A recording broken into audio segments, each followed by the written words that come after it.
કેમ છો મેમ? મજામાં? એકદમ મજામાં. પહેલાં તો ચણિયા ટોળીની આટલી જોરદાર સક્સેસ માટે તમને કોંગ્રેચ્યુલેશન્સ. તમને પણ કોંગ્રેચ્યુલેશન્સ. આ ફિલ્મ તમારી જ. તમે લોકોએ આને આટલું સક્સેસફુલ બનાવ્યું. હવે તમારો આપણે ફિલ્મનો ગ્રાફ જોવા જઈએ કે રાડોમાં તમે જે અગ્રેસનવાળો રોલ કર્યો હતો, આમાં પણ એ રીતનું છે. તો શું સ્વભાવ જ તમારો એવો છે કે શું છે? ના, આઈ થિંક મને એવું લાગે છે કે હું એકદમ ઓપોઝિટ છું. તો એ ખબર નહીં કેમ આવા કેરેક્ટર્સ આવી જાય છે. ઓલ્ધો રાડોમાં જે હતું એ સિરિયસ એંગર હતું. આમાં જે હતું it was like serious angry character કરવાનું હતું, પણ એક કોમિક ટાઈમિંગ જોડે કરવાનું હતું.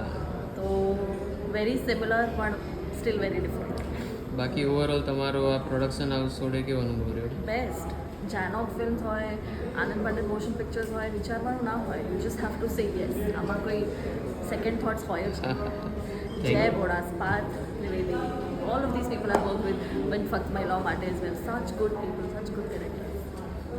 Thank you ma'am. Thank you.